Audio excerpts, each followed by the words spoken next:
Here in Kiev in recent days, the Maidan, or Independence Square, has turned into a full-scale war zone.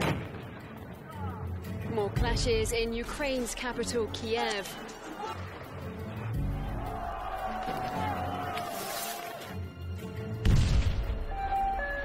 There is absolutely no doubt that snipers are working here.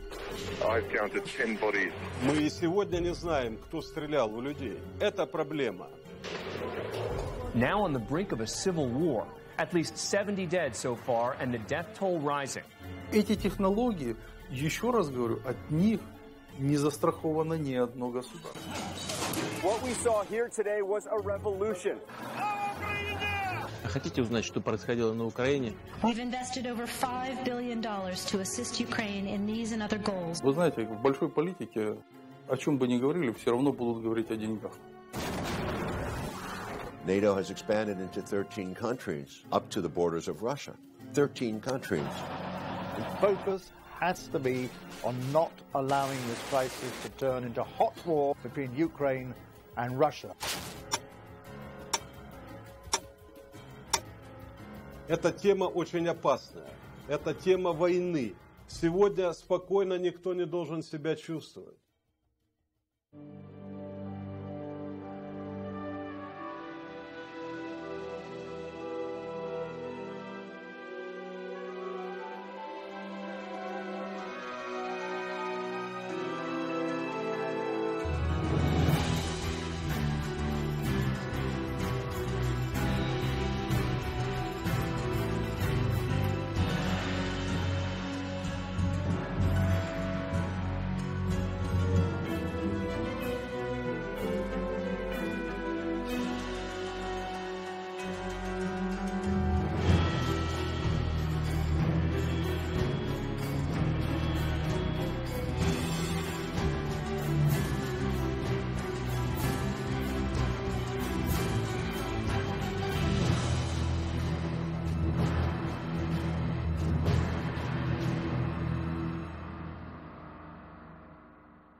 Ukraine.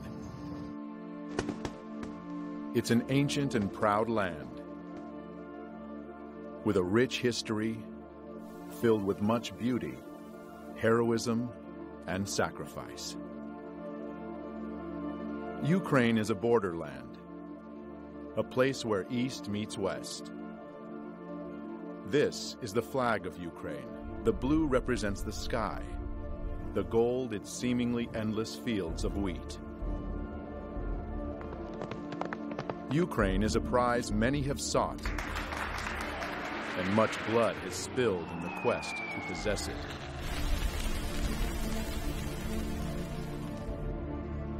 Ukraine has been the pathway for Western powers as they attempted to conquer the East in World War I and World War II.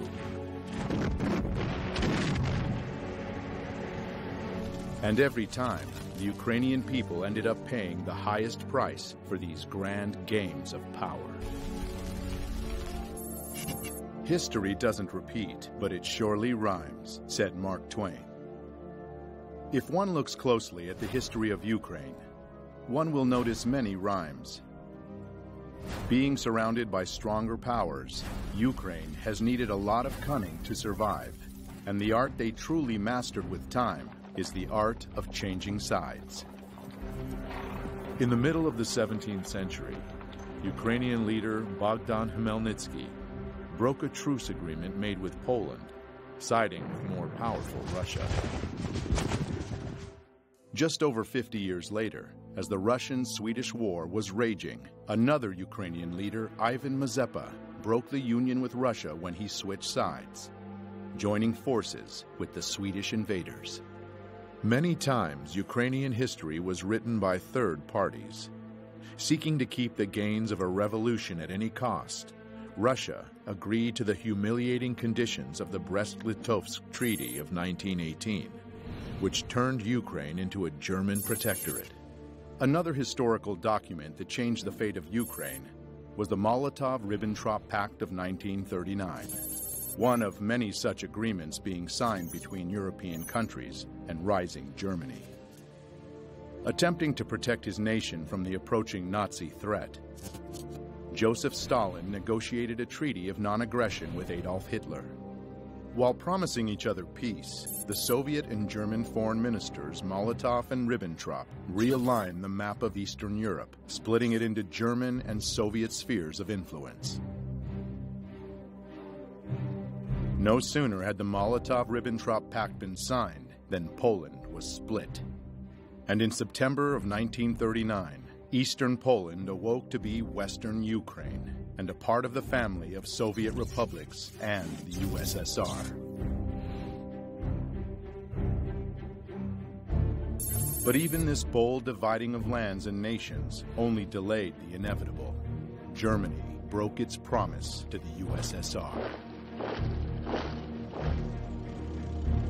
On June 22, 1941, Germany invaded the USSR, launching Barbarossa, the largest military operation in world history.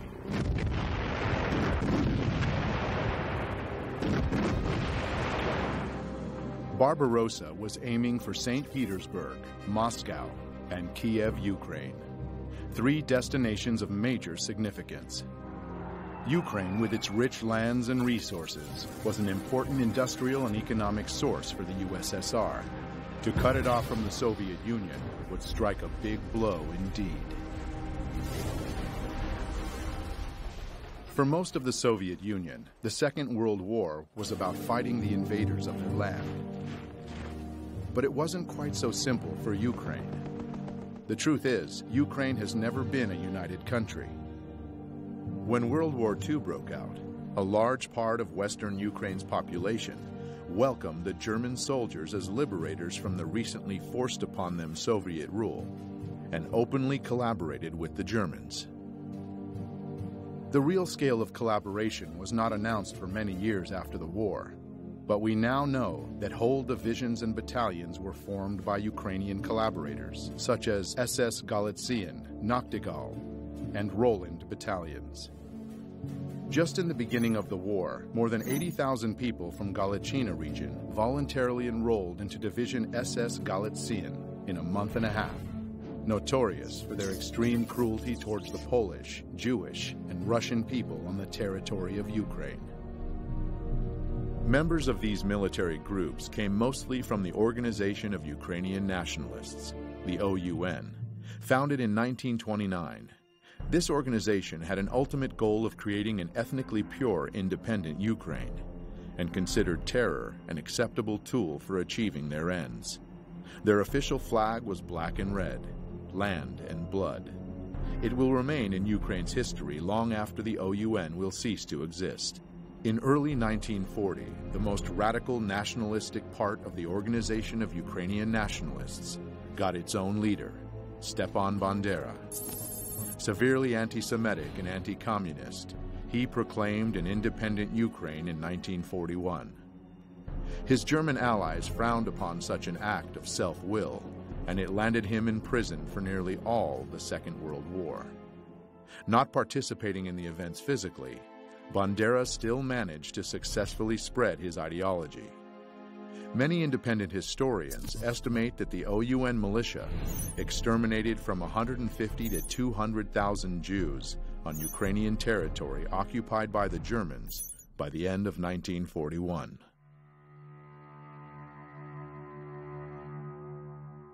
The most notorious and outrageous massacre took place September 29th and 30th, 1941, in Babi Yar, Kiev.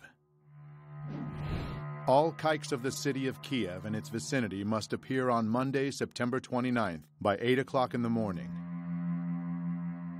Bring documents, money, and valuables, and also warm clothing, linen, etc.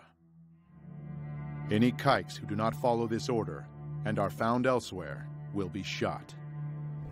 33,771 Jews were killed in this two-day operation of the Nazis and Ukrainian militia.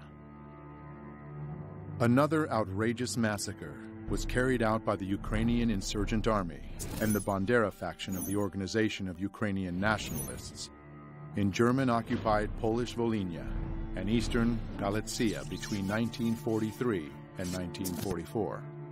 This genocide of Poles was led by Mykola Lebed. 35,000 to 60,000 people in Volhynia and 25 to 40,000 in eastern Galicia fell victim to this massive ethnic cleansing operation. Sensing the inevitable loss of the German troops, the Organization of Ukrainian Nationalists gave up on their former ally and began fighting equally against the Germans and the Soviet forces. In January 1943, USSR troops started pushing the Nazis back, liberating one part of Ukraine after another. Western Ukraine was the last Ukrainian region held by the Germans, finally being liberated in October of 1944. Bandera's bands continued to wage their guerrilla war against the Soviet regime, carrying out bloody raids on Ukrainian villages and towns, and leaving behind chaos and casualties. This war went on until the middle of the 1950s, when the last collaborators were either detained or fled the country. On May 7, 1945, Germany unconditionally surrendered to the Allies. Ukraine remained a part of the Soviet Union. The peace after the Second World War was short-lived. The United States and the Soviet Union, nations who allied together along with England to defeat the Nazis, tragically became foes as the Cold War began. The era of political and military tension between the U.S. and the USSR lasted for nearly 45 years, keeping humanity under the constant threat of nuclear war.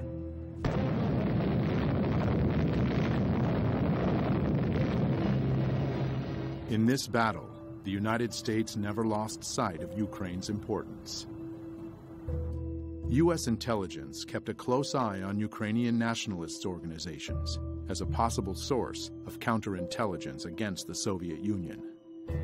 CIA documents that just recently have been declassified show strong ties between U.S. intelligence and Ukrainian nationalists since 1946.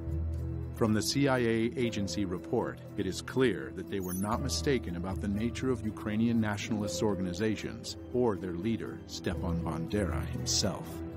According to an OSS report of September 1945, Bandera had earned a fierce reputation for conducting a reign of terror during World War II.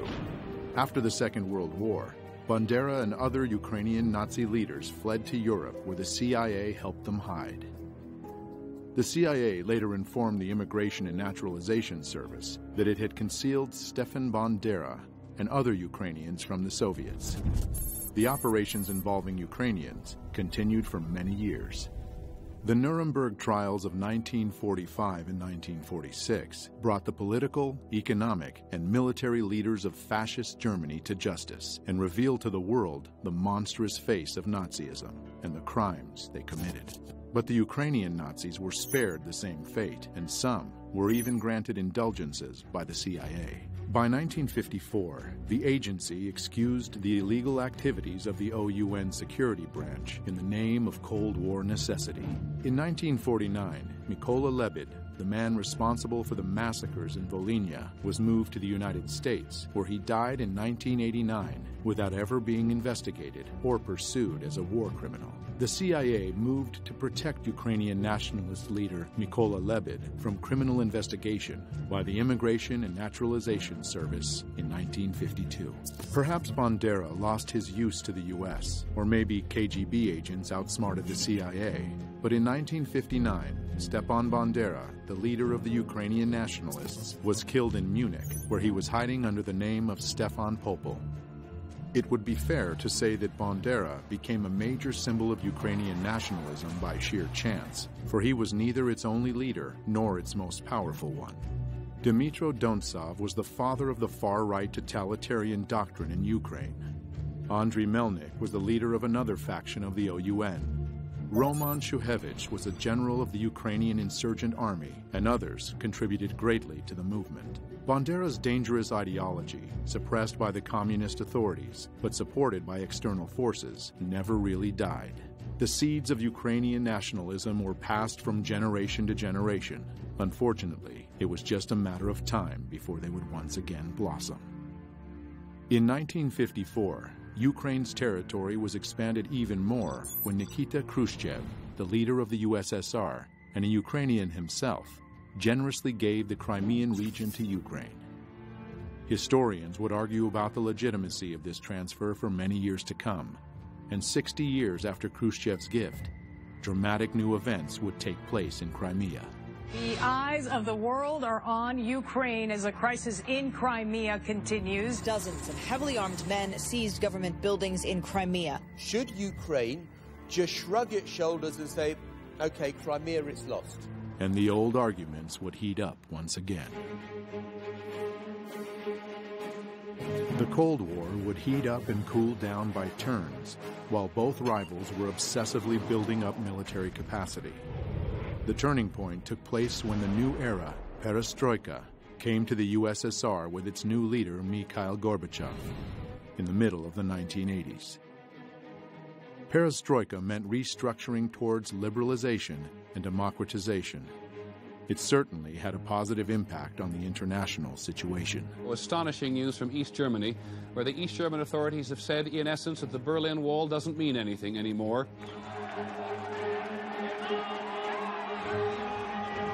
But inside the USSR, the weakening of Kremlin control had different consequences.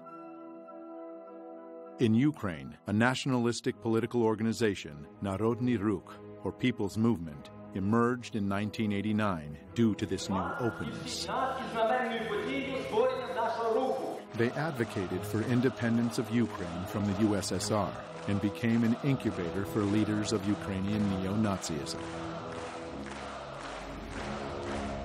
In 1991, one of them, Oleg Tyagnybok, founded Svoboda, an openly radical nationalist party preaching the good old principles of Bandera.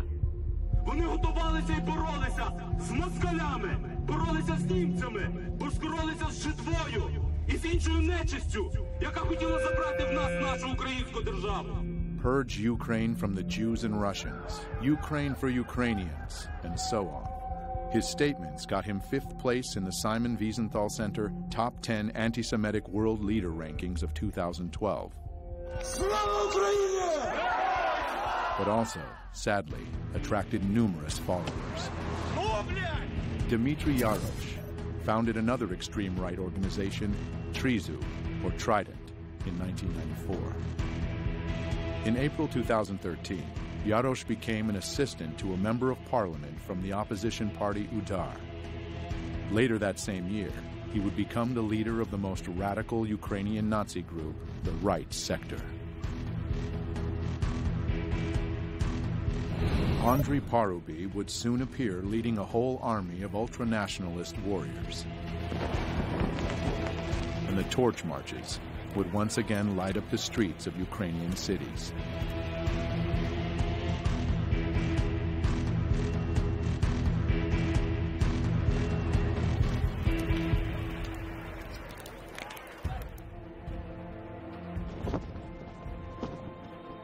The world drastically changed in August 1991, when the USSR de facto ceased to exist and the global political map welcomed many newcomers, Ukraine one of them.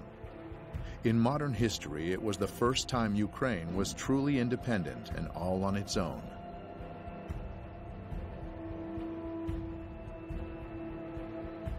The red flag came down over the Kremlin tonight as President Gorbachev resigned and brought to an end 7 decades of communist rule in the Soviet Union. The years after the disintegration of the USSR became known as the Crazy 90s in all the post-Soviet territories.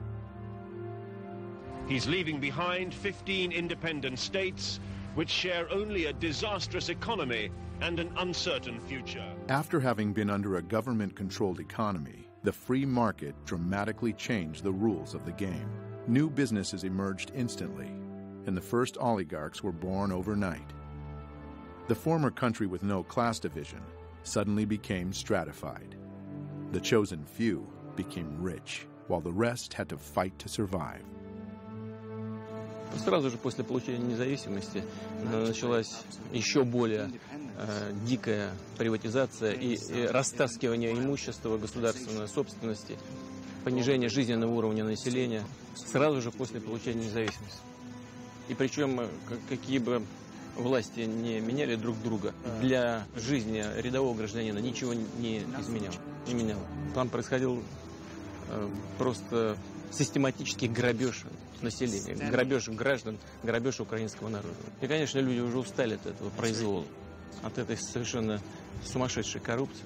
The people's growing discontent made Ukraine more vulnerable to outside forces, and a new kind of warfare was launched, one not known before, the color revolutions. Demonstrators clash with police, hundreds of thousands protesting the results of the election and calling for a new vote. Ukraine has had 2 color revolutions in its 24 years of independence. In 2004, crowds of people descended upon Kiev, marking the start of the Orange Revolution. At that time, Ukraine became once again a battlefield of 2 forces, the Russian and Western governments. The culmination of this conflict took place during the presidential elections in November of 2004. The 2 major candidates, Western-backed Viktor Yushchenko and Russian-leaning Viktor Yanukovych, almost equally shared the votes of Ukrainians. By the way, calling Viktor Yushchenko Western-backed is not an exaggeration. His wife, Katerina Yushchenko, is a former U.S. State Department official and worked in the White House during the Reagan administration. The division was along geographic lines. Traditionally, Russian Eastern Ukraine voted for Yanukovych, while Western Ukraine chose Yushchenko. By the announced result, Viktor Yushchenko lost to Viktor Yanukovych, but thousands of people didn't agree with it, and they came to the central square of Kiev on the 22nd of November. The situation received wide news coverage. The country's election commission ignored reports of fraud, declaring Kremlin-backed Viktor Yanukovych the winner. International politicians, such as former General Secretary of NATO, Javier Solana, became frequent guests in Kiev, initiating negotiations between parties. And I hope very much the goodwill of everybody will be able to overcome this difficulty. The results of the negotiations, however, were often reached only on paper. Thus, Yushchenko never told the supporters to stop blocking government buildings in central Kiev. Therefore, these non-violent and very orange protests lasted for a month, during which time the previous election results were annulled, marred by massive corruption, and new elections were announced. An important nuance: just 3 months before, Viktor Yushchenko became a victim to a mysterious and still unsolved poisoning. But it didn't prevent him from winning in the new election. Though, as we shall soon see, there was much more than just the people's will that led to this victory. This peaceful revolution and its leader were warmly welcomed by the international community. But the euphoria didn't last long. Yushchenko's government completely failed with reforms and lost its chance to establish democracy, instead descending into infighting. Viktor Yushchenko was not re-elected for a second term, but at the end of his presidency, he had the time to make one last gift to his supporters from Western Ukraine. На завершення я хочу сказати про те, що чекали мільйони українських патріотів і багато років. Я підписав указ за незламність духу у відстоюванні національної ідеї, виявлені героїзм і самопожертву в боротьбі за незалежну українську державу. Постановляю присвоїти звання Герою України з удостоєнням ордена держави Бандері Степану Андрійовичу. Слава Україні! The hero status of Stepan Bandera was short-lived. In 2010, Viktor Yanukovych was elected president. This time, the international community had no doubts about the legitimacy of the elections. In January 2011, Viktor Yanukovych repealed the hero title of Bandera. Almost 4 years into his presidency, though, Another revolution shook Ukraine. Unfortunately, this one was anything but peaceful.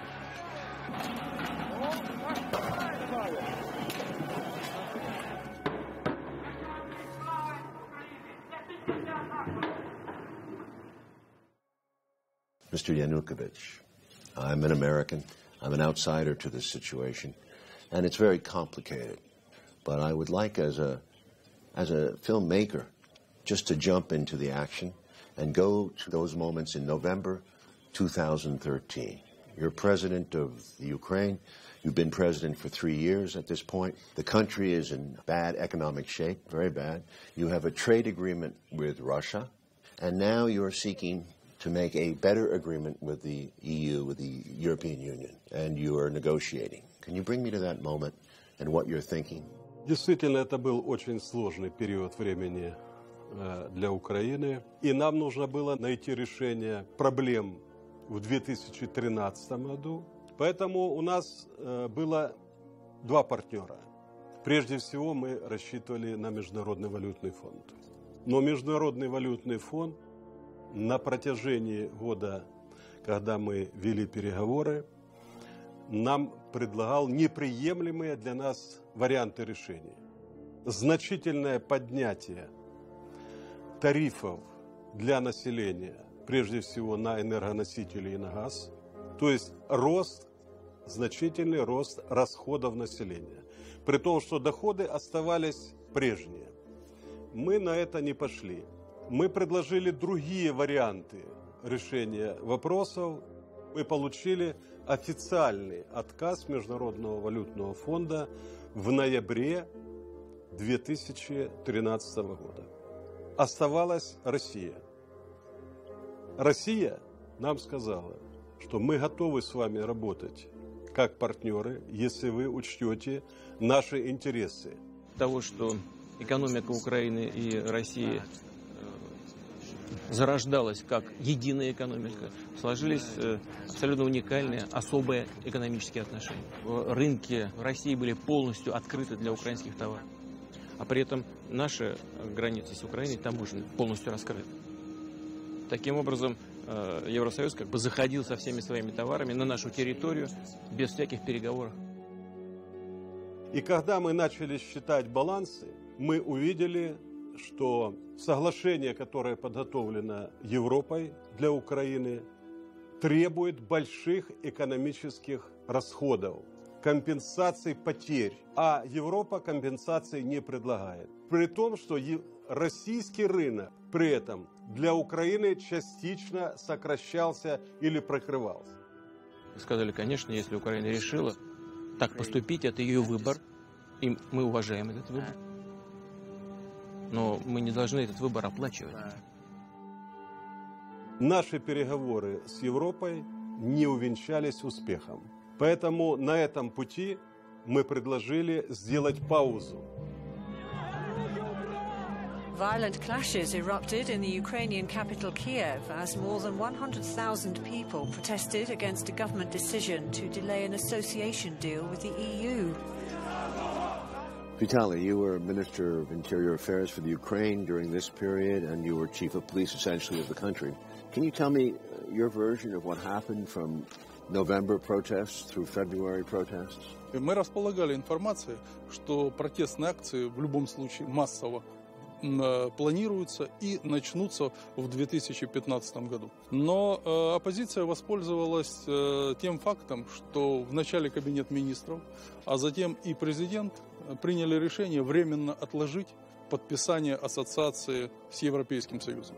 Arseny Yatsenyuk, leader of the opposition party, Fatherland. Oleg Tagnibok, leader of the opposition nationalist far-right political party, Svoboda. Vitaly Klitschko, leader of the opposition party, Udar. Both EU and Ukrainian officials said on Thursday the suspension of talks on closer ties could be revived after the two-day meeting. But officials said the deal was off the table for now. Expect more.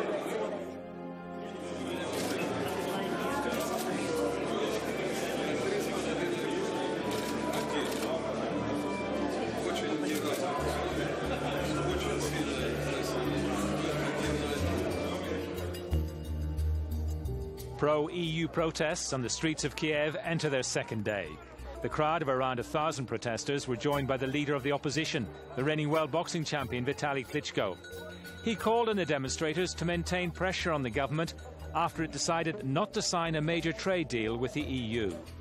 You go back to Kiev the next day after the meeting with Merkel, and the protests are up, am I right? Can you take me through that period?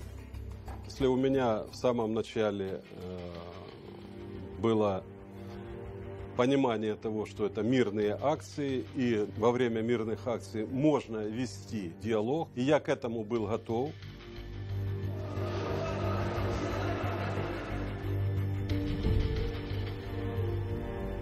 И говоря о протестах ноября-февраля, необходимо обязательно учитывать динамику их развития, которая происходила на Украине заранее до того. Огромное количество общественных организаций, которые финансировались из-за рубежа, огромное количество журналистов, работающих на гранты.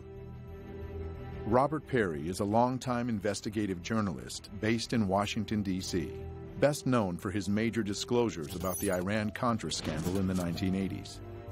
He is the founder of Consortium News, where he has reported extensively on the crisis in Ukraine and the forces behind the unrest. An NGO is a non-governmental organization. Now, many NGOs are quite legitimate. They represent good causes. Maybe they help people in a country feed or deal with water problems or deal with various kinds of social problems.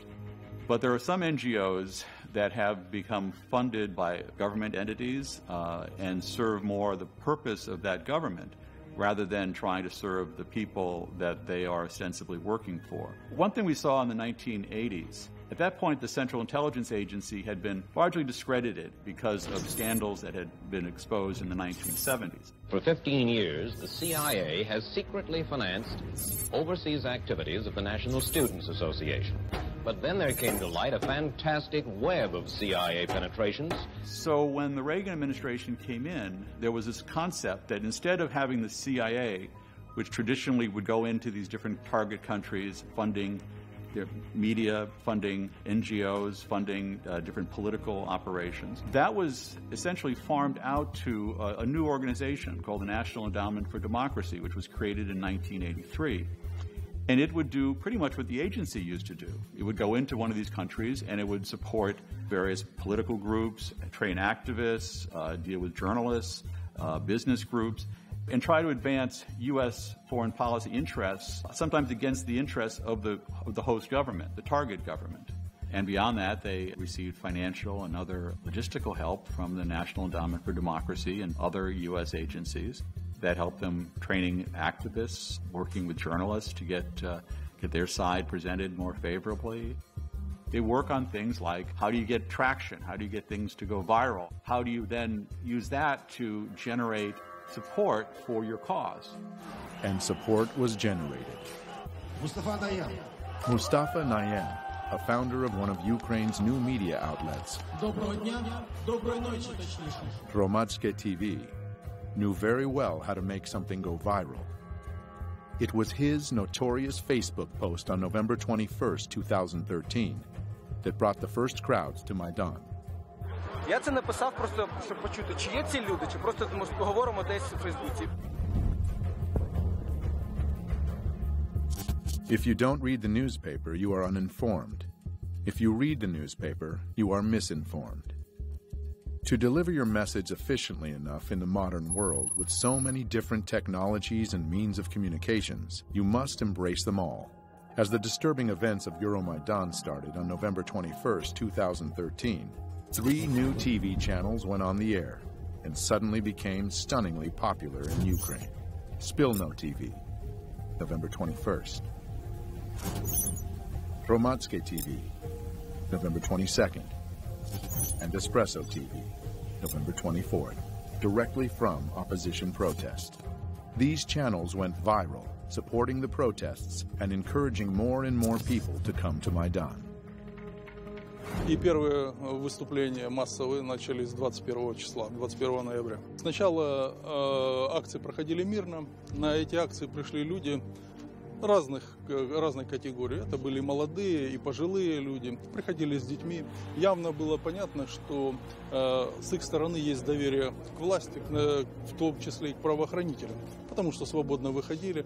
И никаких намеков на то, что будет в отношении этих манифестантов приниматься какие-то меры воздействия, силовые и так далее, просто не существовало. Значит, соответственно, на охрану общественного порядка выходили правоохранители без огнестрельного оружия. Но среди митингующих уже замечены нами радикалы, которые относились к правым партиям, неофашистским организациям. И 24 числа, 24 ноября, они осуществили первую агрессивную акцию. – 24 числа первое было нападение на кабинет министров и первое нападение на сотрудников правоохранителей, которые охраняли. Второе нападение на правоохранителей службы безопасности Украины произошло 25 числа. Затем небезызвестные события 30 числа. November 30th of 2013 became the first turning point of Euromaidan, and one of its most reported and mysterious events. Я тогда немножко расскажу, как видел эти события я. Был звонок мне от Попова, глава администрации города Киева. Он говорил, что давайте сегодня мы хотели бы завозить оборудование для новогодней елки на площадь. Я ему объяснил, что до тех пор, пока люди находятся на площади, то этого делать нельзя. В районе часа ночи, когда массовые люди начали расходиться, разъезжаться, я поговорил по телефону с руководителем службы безопасности Украины и спросил его точку зрения по развитию событий. Он сказал, я считаю, что, слава богу, все закончилось. Вся информация идет о том, что все закончилось.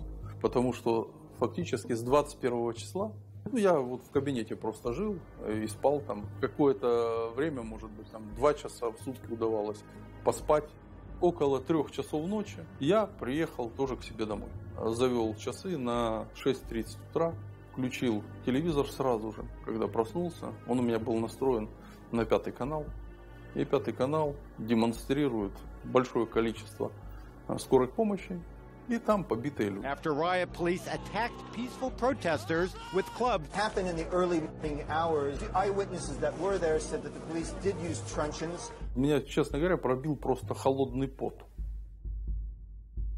Моя первая реакция на то, что Майдан пострадал от действий полиции, была мгновенной. Нужно было расследовать, кто дал приказ разгонять митингующих, применять к ним силу. Я был противник того, чтобы к митингующим применялась сила, нарушали права людей. Решений таких Попов самостоятельно принимать просто не мог. А кто для него был самый высокий руководитель? Для Попова был самый большой руководитель, это глава администрации. Сергей Владимирович Левочкин. Coincidentally, Sergei Lovochkin is a close associate to many U.S. politicians.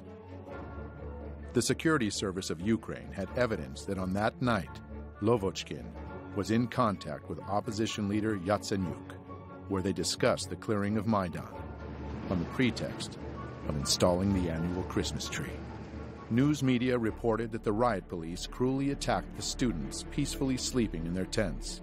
But scenes from the event seem to tell a different story. It appears that the protesters were waiting for the police. Additionally, there were dozens of journalists and cameramen from all the new public TV news outlets prepared to cover the events. And most ominously, a group of well-trained young men arrived to Maidan almost simultaneously with the riot police. They infiltrated the crowd and began provocations with insults, stones, and torches. The right sector in Ukraine represents a part of the Ukrainian population that has often favored fairly extreme right-wing positions. They had militias that came especially during the Maidan protests. There were groups that were being shipped into Kiev where they would provide the muscle, in effect, for the demonstrations. So the demonstrations went from being relatively peaceful political protests to being increasingly violent. The first step in any detective work is to establish a motive. It is now said that Sergei Lovochkin is held in high esteem by his powerful U.S. friends. Outraged by what was reported in the news, the Ukrainian people came out in force on the next day to vent their anger with the police actions. The violence started to take off when? Фактически жесткие противоправные действия начались уже в декабре 2013 года. События, которые проходили в тот период в Киеве, они были очень радикальные. В них принимали неонацистские организации, молодые люди, которые были различными вооружены различными средствами. Металлические прутья, биты. В том числе использовалась техника, например, дорожно-строительная, грейдерами, и они грейдерами наезжали на работников правоохранительных органов, на милицию, которая защищала и не давала захватить правительственные здания и здания администрации президента. Как президент мог в такой неуправляемой толпе выйти и с кем говорить? Технологии, которые применялись в тот период времени, они были заранее спланированы. As veiled and masked as the color revolutions can be, an attentive viewer can see subtle patterns and similarities revealing their true nature. To make crowds act as one obedient group, they have to be united at the unconscious level. The masterminds of color revolutions know this well and have perfected the art. Symbolism is one of the most powerful tools to achieve this end. Revolutionary political organizations with surprisingly similar names and even more similar logos have appeared time and again, almost as omens marking the countries that would be hit by the colored plague next. They are often described as being aware and active, when they're actually trained and radical. They are the ones who take the first shot, literal and metaphorical, to transform the peaceful protests into full-blown coups d'etats. Their fingerprints can be found everywhere on the map of the color revolutions. Using all the experience of past generations, simple but effective tools like catchy sing-alongs and chanting are employed. Well known for exciting the crowd and creating a group identity, they depersonalize individuals and make them easier to manipulate.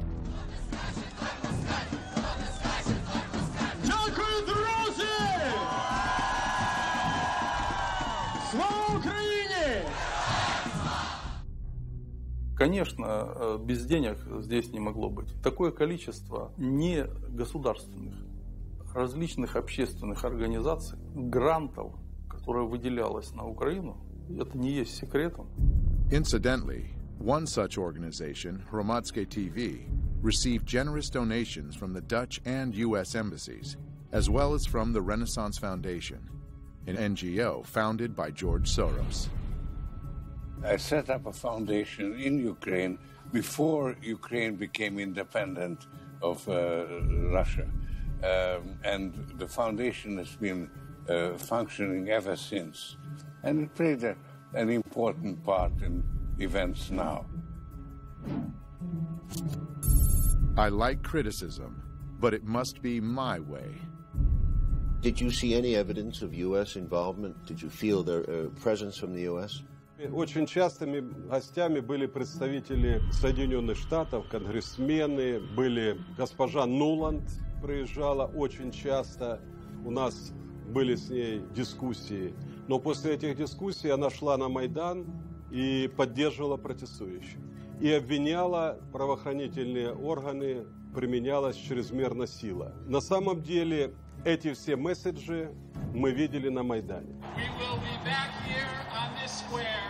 To celebrate with you a Ukraine that stands with Europe and stands with the United States.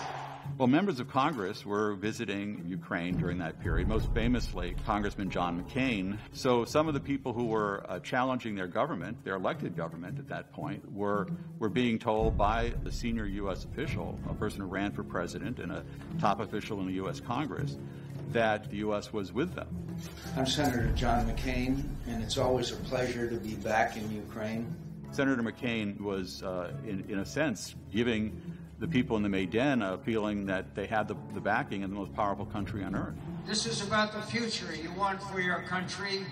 This is about the future you deserve. Делегаций много приезжало. Я говорил, что нельзя говорить, во-первых, неправду. Нельзя становиться на сторону митингующих и отстаивать их права, создавая тем самым и углубляя конфликт. Когда митингующие захватывают правительственные здания и учреждения, скажите, допустимо ли это в любой другой стране, например, чтобы посол Украины пришел к митингующим в Фергюсоне и раздавал там пряники или пирожки и обвинял полицейских Соединенных Штатов Америки? Я считаю, что это недопустимо ни в одной европейской стране. А почему к Украине было такое отношение? Who was your highest level contact with the U.S. government in this period? Я постоянно имел контакт с господином Байденом, вице-президентом. У меня были частые с ним телефонные переговоры. Но дело в том, что господин Байден говорил одно, а в Украине делали другое. And the U.S. ambassador? Посол Соединенных Штатов в Украине постоянно принимал представителей Майдана у себя в посольстве. Мы это очень хорошо знали, мы это отслеживали. И создавалось такое впечатление, что в посольстве Соединенных Штатов существует штаб, который управляет этим процессом. In early February of 2014, as the Maidan crisis was getting more violent, there was a phone call that was intercepted. It was a call between the Assistant Secretary of State for European Affairs, Victoria Nuland, and the U.S. Ambassador to Ukraine, Jeffrey Pyatt. Questions of credibility are being raised after a private chat between two top U.S. diplomats was leaked online. I think Yats is the guy who's got the economic experience, the governing experience. He's the guy, you know, what he needs is Klitsch and Tony Book on the outside.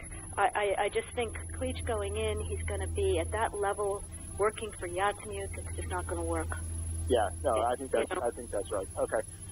Good. Well, do you want us to try to set up a call with him as the next step? Sullivan's come back to me, VFR, saying you need Biden, and I said probably tomorrow for an attaboy and to get the deets to stick. So okay. Biden's willing. So you had this remarkable phone call where you have these two senior officials of the U.S. government apparently talking about a coup or how they were planning to restructure the government of Ukraine. Fuck the EU. No, exactly. I'm not saying the whole U.S. government feels that way. There is division on this, but the neoconservative element wants very much to change the strategic dynamic in Eastern Europe. The neocons are very smart people, and they've been at this for a long time. They came in around the issue of propaganda. They studied how to create hot buttons for the American people. They had this experience when they were getting the American people to get excited about Central America back in the 1980s. Sandinista regular army. The ground force is being equipped now with Russian artillery. And they've been applying those same strategies ever since. They remain very dedicated to achieving their goals. They still want to get rid of certain governments. They wanted regime change in Syria, for instance, regime change in Iran. They're very skilled at this, and they have a lot of allies now inside the news media, inside the government, and that means that they can do a lot to control the narrative of any story. I think in America these days, we have somehow told ourselves that there are a lot of ways of dealing with these problems other than hard power. Vladimir Putin cares about hard power. The neoconservatives can now demonize a leader of a country. That sells with the American people. So you don't just sort of argue a policy. You attack the leader. So the neoconservatives became very skilled at picking out leaders, finding their ugly traits, and then highlighting them. Yanukovych, you might say, was a rather clunky political leader, but you make him into a devil. He's totally corrupt, and he's evil, and he wants to kill people in the Maidan, these wonderful white-hatted demonstrators. So you've got a black hat versus white hat. You keep repeating that basic scenario, and it works with the American people. You've got to realize what Vladimir Putin is. He's an old KGB colonel that wants to restore the Russian Empire. You make them into demons, and the American people find that the way they can understand the world. Once that happens, it's very difficult for journalists or anyone else to say, hold it, that guy, he's got more of a gray hat than a white hat or a black hat. And if you say that, you're a Yanukovych apologist or you're a Putin apologist, and then the attacks come on to the person saying it, the journalist, the academic, or whoever. Any good director will tell you that tempo and rhythm are the most essential components to hold an audience's attention. Сама технология, которая применялась Майданом, состояла в необходимости сакральных жертв. Это часть технологии. It can also be called a method of betrayal, when the allies and followers are relentlessly thrown into the revolutionary flame. The idea is simple. When the preparation work is done, the trigger just needs to be pulled to set the machine into full motion. The murder of politician Rafiq Hariri led to the Cedar Revolution. Looking back at the mysterious poisoning of Viktor Yushchenko right before the Orange Revolution of 2004, we see now that he became a sacred victim himself. Most political analysts believe the compassion of the Ukrainian people at that moment tilted the scales, giving him the presidency.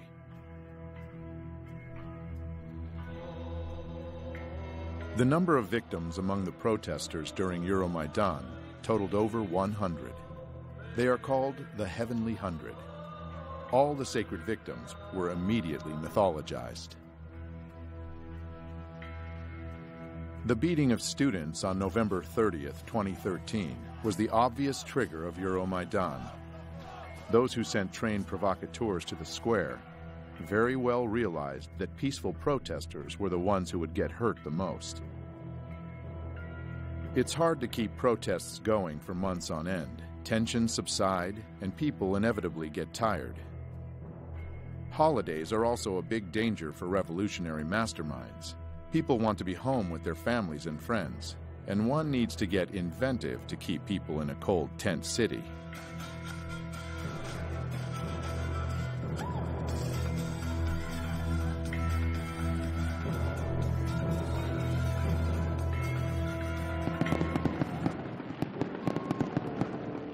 On Christmas Day of 2013, tabloid journalist and political wannabe Tatiana Chornovol was chosen to become the tool to whip the protests on Maidan back up. A civic activist and journalist known for investigating corruption among senior officials was beaten outside Ukraine's capital on Christmas. Her heroic deeds as a reporter looked more like petty crimes. Trespassing on the presidential residence of Viktor Yanukovych, leading a rioting crowd to seize the Kiev City Administration building, breaking into a car of the Security Service of Ukraine. It looked like Tatiana was more interested in making news than reporting it, and gaining name recognition that could be turned into votes for her struggling political career in the opposition party Fatherland. She gave the world media a Christmas present in 2013, when she was cruelly beaten by unknown assailants on the road. Despite the fact that in just 3 days all the suspects were arrested and confessed to beating Tatiana during a road rage incident, world media kept insisting upon the political background of the crime. Instantaneously, Tatiana became a heroic martyr, uniting people around her image. The beating coming amid political turmoil in Ukraine. This has drawn a protest. Euromaidan was once again center stage, and Tatiana, in less than 2 months after the assault, she was already healthy enough to attack the office of Party of Regions, the party of Viktor Yanukovych. Звідти виїжджали ті машини, які били мене. Тобто не те, що навіть гніздо цієї злочинної мафіозної влади, а ескадрони смерті теж керуються звідси. One of the staff members, 65-year-old IT specialist Vladimir Zakharov, was killed during the attack. So, where is Tatiana now? Well, she finally got her position of power in the new government. 1 month later, the time for another act in the play came. Armenian-Ukrainian protester Sergei Nigoyan was one of the first to arrive at Maidan. He wasn't radical or violent, but instead naive and full of hope. Watching Sergei read a patriotic poem is like watching a casting tape for the role of a sacred victim. Борітеся, поборете, вам Бог помагає. За вас правда, за вас слава і воля святая. Unfortunately, Sergei got the part. Betrayed by his brothers in arms, this video would eventually go viral after Sergei was killed early in the morning of January 22nd, 2014. The circumstances of his death remain unknown to this day. Even though the whole area of protests was heavily filmed at that time, there were no records or witnesses to help the investigation, and his body was moved immediately from the scene of the crime. Sergei became the first killed martyr of Euromaidan, and in a heartbeat, the police officers were appointed as his killers. Almost 2 years later, the official investigation would still deliver no results. Now, it is widely believed that Nigoyan's murder was staged by provocateurs to escalate the conflict.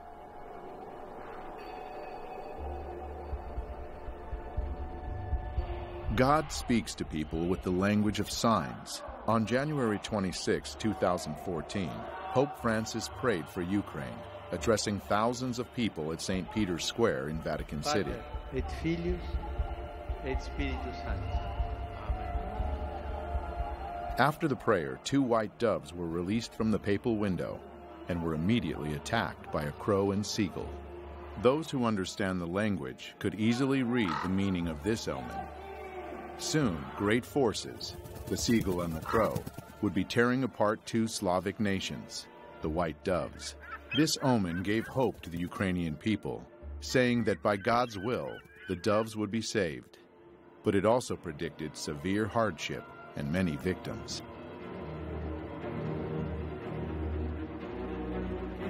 The events which could enter into the history of the color revolutions as the most massive human sacrifice yet arrived right on schedule, 1 month later. For weeks, this European capital has been the scene of a violent uprising. Today, the bloodiest day yet. The protesters are pushing up towards the government district, armed here with Molotov cocktails, but we saw handguns and shotguns too. There are casualties on both sides. Well, she's just said that there are 6 dead people up there, not just injured, dead. They said they've been hit by snipers. 20 февраля начали расстреливать сотрудников милиции. Я получил информацию, что начали стрелять снайперы, и есть жертвы с 2 сторон. Консерватория, откуда прозвучали первые выстрелы, это то, что было под контролем у сил Майдана. And here again we meet our old acquaintance from Narodny Ruch, Andriy Paruby, who is at the peak of his glory as self-proclaimed commandant of Maidan, which basically means the leader of the radical opposition. Ми попередили їх про те, що Майдан може вдатись до більш активних дій, якщо в найближчі дні ми не побачимо виконання наших вимог. В том, чтобы посеять хаос, но Янукович точно не был заинтересован в том, чтобы хаос разрастался. The protesters were filmed leading a long line of riot police away. It's not clear where they were taking them. 67 officers are currently reported to be missing. 14 policemen dead and 43 wounded. Было погибших 20 человек и более 150 раненых огнестрельными ранениями. Тогда уже было понятно, 20-21 февраля, что начался вооруженный переворот.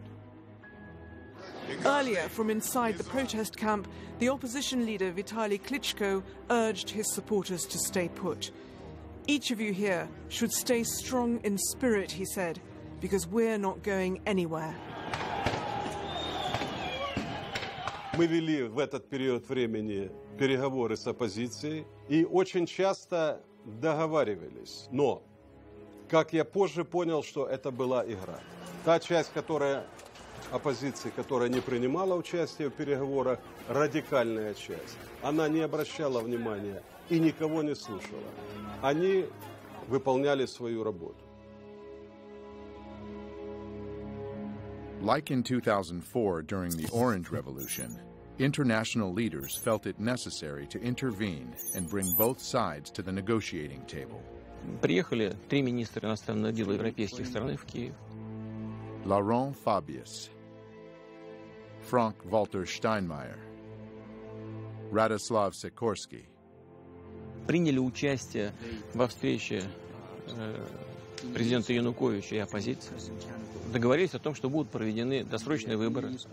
Договорились о том, как будут строить отношения между оппозицией и президентом. The Ukrainian president and the leaders of the anti-government protests there have agreed on a truce. The truce was to give talks between President Yanukovych and the opposition a chance. Just like in 2004, the opposition, or at least its radical faction, the right sector, headed by Dmitry Yarosh, had no intention on fulfilling its part of the bargain. Ті домовленості, які досягнуті, не відповідають нашим з вами прагненням. Правий сектор не складе зброї. Правий сектор не зніме блокаду жодної з державних установ, поки не буде виконана найголовніша наша вимога – відставка Януковича. Я подписал такой протокол, но немного позже я понял, что какой бы протокол мы ни подписали, сценарий захвата власти и государственного переворота, он был запланирован и он был неизбежен. То есть фактически это не зависело от наших действий. The opposition leaders left saying they may have found a way to end the bloodshed, but they wanted to take the conclusions from their meeting to the people. It was soon apparent that the people were not happy. И на следующий день господин Янукович уехал во второй по величине город страны, в город Харьков. Как только он уехал, захватили и его резиденцию, администрации и правительство с помощью оружия. Как это называется? Дело в том, что я вылетел туда вертолетом. Машины, которые меня должны были сопровождать, выехали самостоятельно, но этого никто не знал. Ехали президентские машины, и по этой колонии президентских машин был открыт огонь. Также была информация у нашей разведки, что были специальные наемники, которым была поставлена задача не захватывать президента, а расстрелять.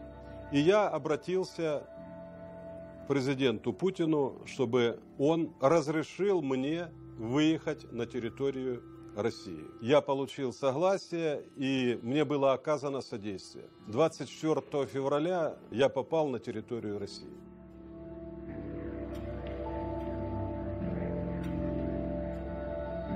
At the same time, Kiev was saying its last goodbyes to the victims of the massacre.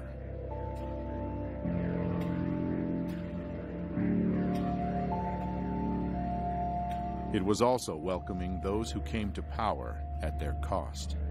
Ukraine's parliament has voted for the new Speaker of the Assembly to become interim president. Alexander Turchinov called on lawmakers to form an interim government by Tuesday. These latest developments follow the dismissal of President Viktor Yanukovych on Saturday. And they removed Yanukovych, not following the constitutional procedures for impeachment. Процедура импичмента не была соблюдена. Для этого должен был быть привлечен Конституционный суд, Верховный суд. Этого не сделали. И голосовать в парламенте должны были 3/4 депутатов. The Parliament of Ukraine consists of 450 deputies. The Constitution of Ukraine requires at least a 3/4 majority to vote. In other words, 338 votes in favor of the impeachment, but only 328 deputies voted yes. 3/4 не проголосовали. The U.S. State Department almost immediately said this was a legitimate government, and that was part of this effort to get regime change. Instead of trying to find some way to revive the February 21st agreement, where maybe you could bring back Yanukovych in some titular way, that became not a possibility anymore. Then you had eastern Ukraine resisting, you had Crimea wanting to break away, and things rapidly escalated. Voters will decide Sunday whether they'll leave Ukraine and join Russia. The campaign with the slogan "Together with Russia" has the backing of Moscow. The Crimea situation, the referendum, is also happening during this period very quickly. Крымский референдум инициировали жители Крыма. Это была их реакция на попытки представителей Майдана устроить такой Майдан в Крыму. Это не секрет, что население Крыма всегда было пророссийски настроенным. Crimean authorities, sensing the mood of the populace, fully supported Viktor Yanukovych's decision to postpone the 2013 European Union Association deal and side deeper ties to Russia. As the events in Kiev took their course, Crimean authorities issued a declaration, putting into words the fears of its people. Based on the will of the Crimeans who elected us, we declare that we will not give Crimea to extremists and neo-Nazis seeking to seize power in Ukraine at the cost of the blood of the country and its citizens. After the regime change in Kiev, rumors began spreading in Crimea that the new authorities would be merciless to those that opposed them. Слава Україні! This led to the pro-Russian demonstrations rejecting the new government in Kiev. On February 27th, the government buildings in the capital of Crimea were seized by pro-Russian protesters. The current Crimean government was dismissed, and the new leader, Sergei Aksyonov, was assigned as the leader of the Crimean Autonomous Republic. У них, конечно, надежда была, и они обращались к российскому руководству, чтобы их защитили. On March 16th, the Crimean referendum was held, and the people voted to leave Ukraine and enter the Russian Federation. The situation in Crimea is being presented as a Russian invasion. And again, nobody who looks at this seriously and looks at the poll numbers, some of the poll numbers done by the U.S. government agencies themselves, showing that the people of Crimea preferred being part of Russia. In the U.S. news media, it has all been presented as the Russians invaded, they then staged a sham election, with people with guns at their backs. Somehow they faked the ballot boxes to get 96% approval for rejoining Russia. The idea of a referendum in Crimea is just quite simply unconstitutional. It does raise questions on whether this vote really is free and fair, especially given the heavy military presence in Crimea right now, Errol. So that's how it's been sold to the American people. The reality is very different. The atmosphere here certainly is electric. Thousands of people who've gathered in the capital Crimean city of Simferopol. All of this following a referendum held last Sunday in which the majority of people here overwhelmingly voted in support of being reunited with Russia. Я бы хотел спросить, что такое демократия? Демократия – это политика, основанная на воле народа. Как выясняется воля народа? В современном мире с помощью голосования. Люди пришли свыше 90%, и свыше 90% проголосовали за присоединение к России. Нужно уважать выбор людей. Не подстраивать каждый раз под свои геополитические интересы, международное право и принципы демократии. У нас не было там никаких боевых действий. Там никто не стрелял. Никто никого не убивал. What is described in the West as a Russian invasion of Crimea is, in fact, the presence of Russian soldiers in Crimea. Can you clarify that? Российские солдаты в Крыму, как говорят, были испокон веков. Потому что база Черноморского флота была в Крыму. As long ago as 1804, Sevastopol's naval base became the main military port of the Russian Empire on the Black Sea.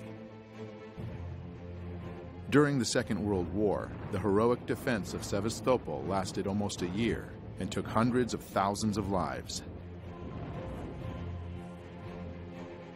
Therefore, the naval base in Crimea has a legacy of historical pride for the Russian Black Sea Fleet, as well as being of huge strategic importance.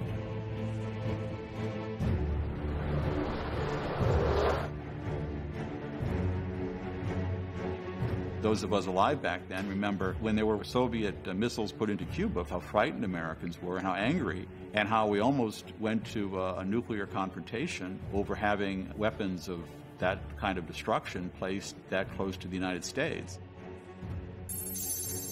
If the United States considers Cuba to be in its backyard, then Crimea lays at Russia's doorstep.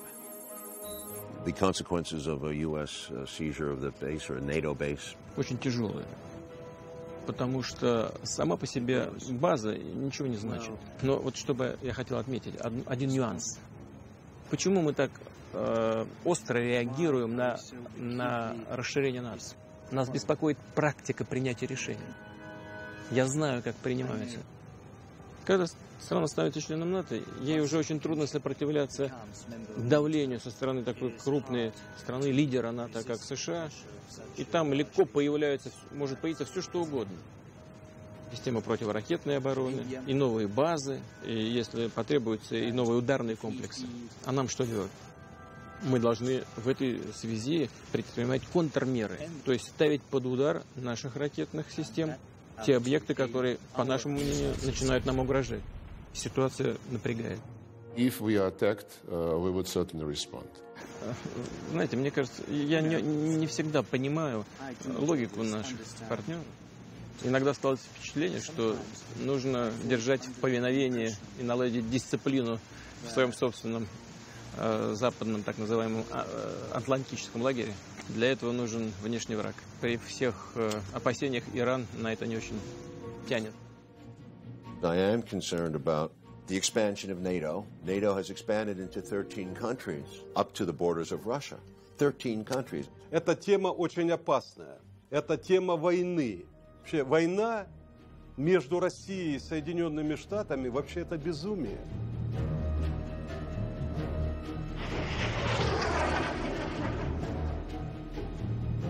In early spring of 2014, eastern Ukraine was also buzzing with protests against the new authorities in Kiev. This region, with the population close to Russia geographically and culturally, feared that the ultra-right leanings of the newly formed government would bring neo-nationalism to their lands. And they had their reasons. The status of the Russian language in Ukraine has been a stumbling block for many years. Implementing Russian as a second state language was one of the main campaign promises of President Viktor Yanukovych. In 2012, the Yanukovych government passed a law making it the second official language in the southern and eastern parts of Ukraine, the areas where the Russian-speaking population makes up a majority. Ukrainian nationalist groups initiated massive protests opposing the law. An observing viewer might see some familiar faces there.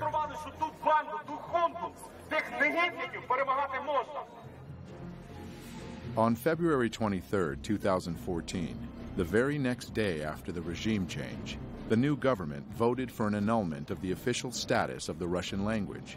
And even though later this decision was vetoed by the acting president, Alexander Turchinov, it still sent a message, and a powerful one. This alarmed the Russian-speaking cities of eastern Ukraine, and people took to the streets to show their disagreement. In response, pro-Maidan groups conducted their own demonstrations. When the two parties would meet, it was always tense, and eventually it led to tragedy. One person died and over 50 people were wounded in clashes during a pro-Russian march protesting the new government in Kiev. On April 6th, the Crimean scenario began repeating in eastern Ukraine, where protesters seized government buildings. And the next day, April 7th, they proclaimed Donetsk People's Republic. Kiev replied by announcing the beginning of an anti-terrorist operation in eastern Ukraine. By that time, the international media was screaming about a Russian invasion in Ukraine. Russia could now be on the verge of invading Ukraine. But strong words stayed only in the media. The Ukrainian authorities never announced a warlike situation. Why? IMF cannot give money to countries engaged in ongoing war. Petro Poroshenko. Вы знаете, в большой политике, о чем бы ни говорили, все равно будут говорить о деньгах. too much money was already invested in Ukraine to stop halfway. We've invested over $5 billion to assist Ukraine in these and other goals that will ensure a secure and prosperous and democratic Ukraine. На развитие какой демократии тратились эти деньги? Как называли установление демократического режима? Я думаю, что это вот как раз тот режим, который сейчас наслаждается на Донбассе. Obviously, the funds had to keep coming, and the conflict had to keep going. Getting more and more bloody and deadly. Мы завалили все вместе. As parties from both sides were using more sophisticated and lethal weapons. Господин Турчинов, который фактически начал войну, он несет огромную ответственность за это. Он начал войну против собственного народа. Он послал войска в Донбасс. Они сделали то, чего не делал я. И они начали кровопролитие.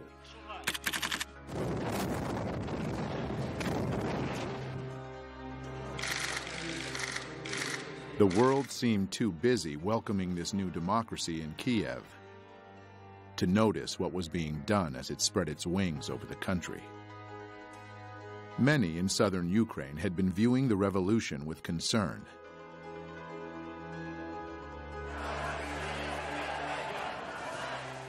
And an anti-Maidan movement formed in the city of Odessa in early January 2014.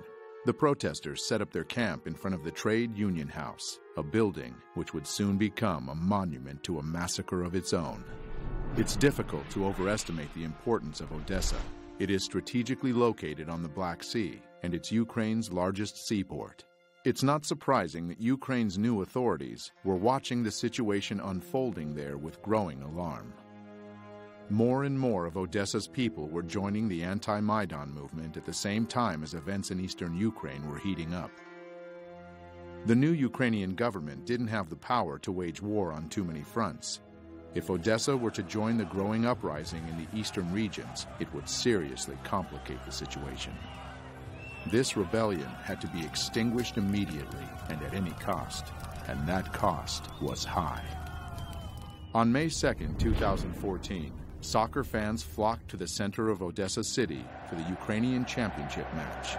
Surprisingly, a great number of these fans who descended into Odessa just the night before also turned out to be fighters from the Maidan self-defense units, along with members of radical organizations from all parts of Ukraine.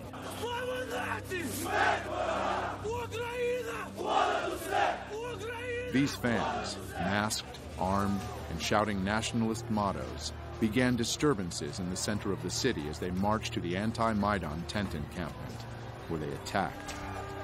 The anti-Maidan protesters sought shelter in the Trade Union House, but it was a trap. Maidan supporters started throwing Molotov cocktails into the building until it was engulfed in flames. People burned to death inside, or, trying to escape, jumped from the windows. Although a fire station was less than a mile away, it took almost half an hour for firefighters to arrive. When they finally did, the damage had been done.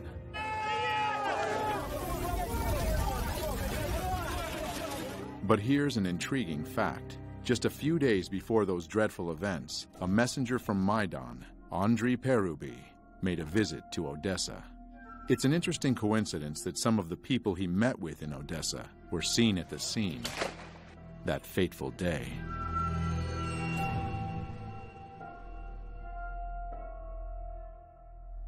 But not everyone was mourning.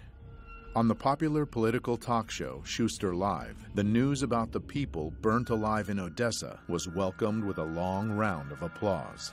Із погибших в пожарі в Одесі 15 граждан Росії, 10 із Придністров'я і ні одного одесита. On its Facebook page, the right sector announced the events of May 2nd, a proud moment in national history. An official investigation into this sad event has been going on now for nearly 2 years, and it's yet to reach a conclusion. But it seems the experts had all the information they needed from the very beginning. Звичайно, провокація була з сторони путінських бойовиків, які почали розстріл української демонстрації.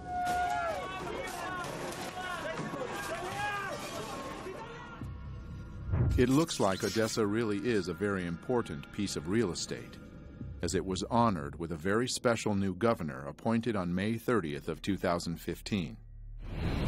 Mikhail Saakashvili, an old friend of the United States and born and raised in Ukraine's neighboring country, Georgia. A little hoedown there in Georgia. A quick look at his biography gives one an understanding that he's been groomed for a special mission. Mr. Saakashvili received a U.S. State Department scholarship, and he worked for a New York law firm which represented the organization Kamara, a group that appeared earlier when we learned about the color revolutions. We are dealing with democratic, bloodless revolution. This is the Revolution of Roses, and this is Mikhail Saakashvili with Kamara, busy overthrowing the legitimately elected president, Eduard Shevardnadze. Remove the government by peaceful means. That's classics, you know, you're really European, I'm sure. Soon after the Rose Revolution blossomed fully, Georgia announced its intentions to join NATO and plant fresh NATO military bases in the fertile soil right on Russia's border. Never ever we will give our freedom and independence. Never ever will give any piece of our territory. Saakashvili's mission was accomplished, at least with his friends in NATO. The Georgian populace wasn't quite as happy, though. In 2007, they took to the streets to voice discontent, and Mr. Saakashvili responded with force. The people's discontent grew. Saakashvili's party lost parliamentary elections, and the opposition took control. He said this means that the parliamentary majority should set up a new government and me as the president, according to our constitution. Mikhail decided not to wait for the results of the president's election and fled the country in October 2013. In 2014, Saakashvili refused summons to appear in court as a witness in several criminal cases. Later that same year, he was accused of misuse of power and embezzlement. Saakashvili wound up in the U.S., and soon his friends in Washington found him a new assignment. Mikhail actively supported Maidan, and very soon was rewarded with a high position in the new Ukrainian government. First as the president's counselor, and then as the governor of Odessa. The day before taking this position, he renounced his citizenship to Georgia, the country of his birth, and became a Ukrainian citizen. Я навсегда останусь гордым гражданином моей гордой родины. Гордым гражданином моей гордой родины. As they say, the battle is worth the blood, both literally and figuratively.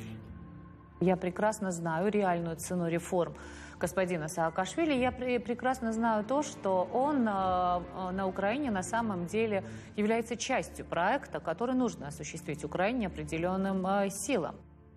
Jeffrey Payet, the U.S. ambassador to Ukraine, paid a visit to Saakashvili just a month after he took office in Odessa. But as long as the Oblast administration is delivering results on Ukraine, you are going to see a steady flow of embassy and Washington visitors coming here.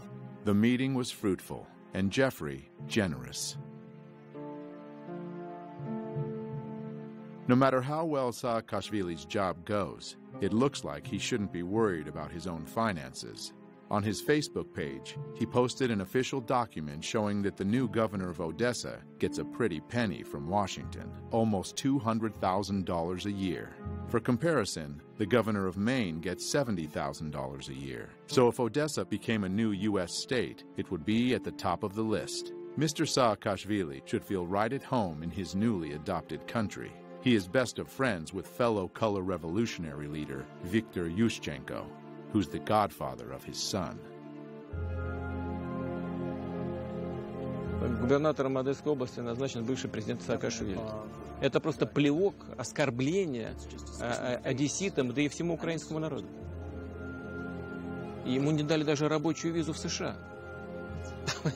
Университеты, в которых его пытались трудоустроить, не захотели его брать на постоянную работу. Значит, исполнять обязанности губернатора Одессы он может. А что, нет порядочных, профессиональных и способных выполнять такую работу украинцев?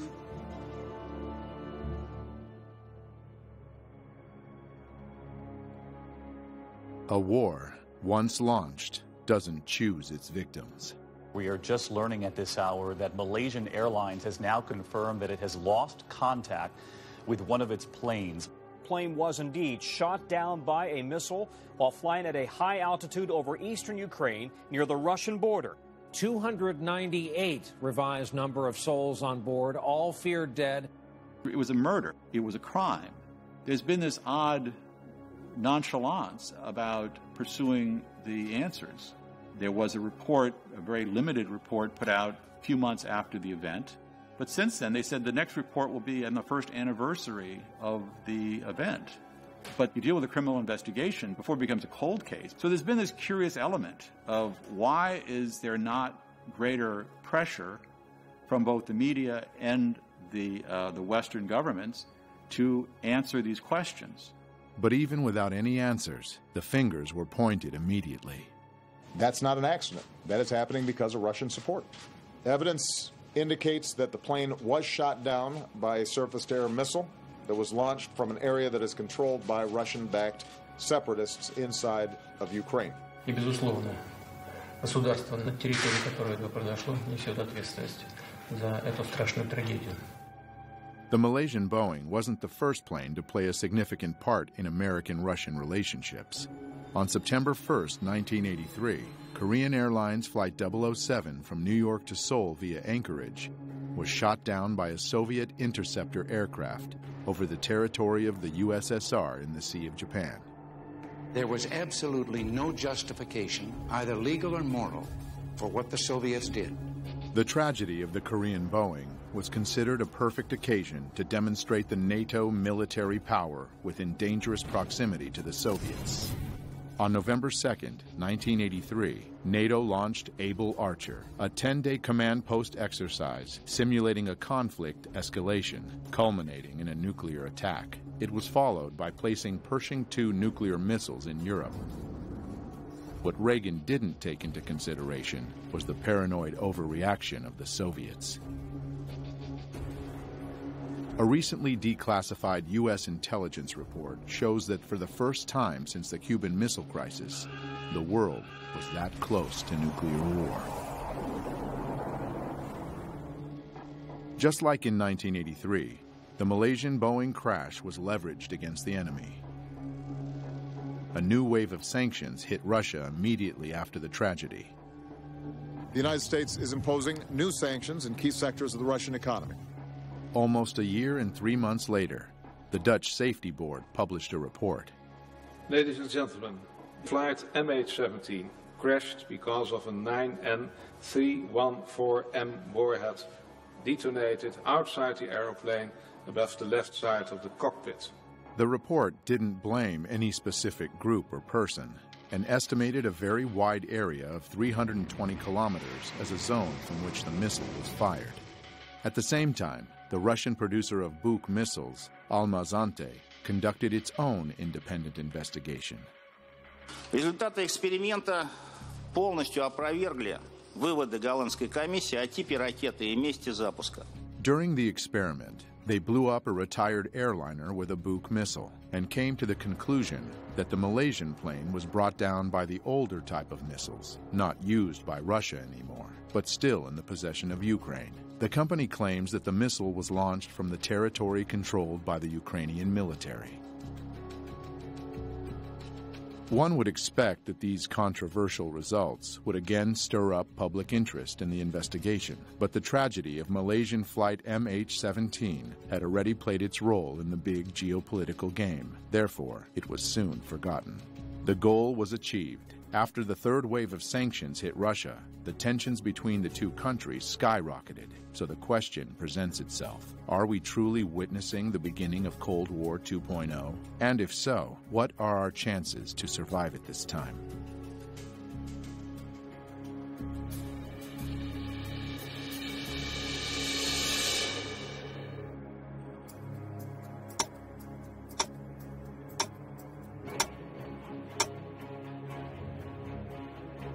In 1947, the Bulletin of Atomic Scientists introduced the Doomsday Clock.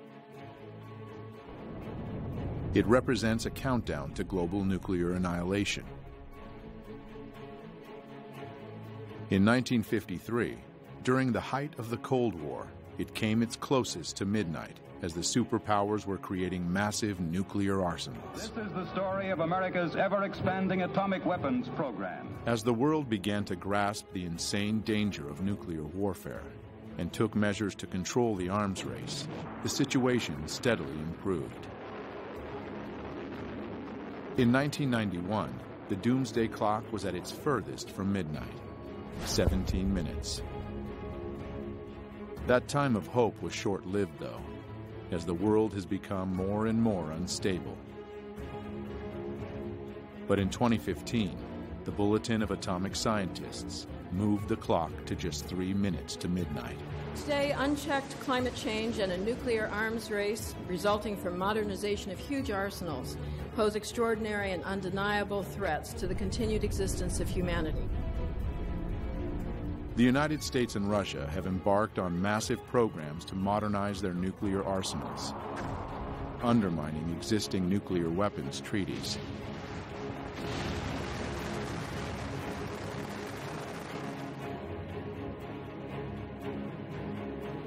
The clock ticks now at just 3 minutes to midnight because international leaders are failing to perform their most important duty, ensuring and preserving the health and vitality of human civilization.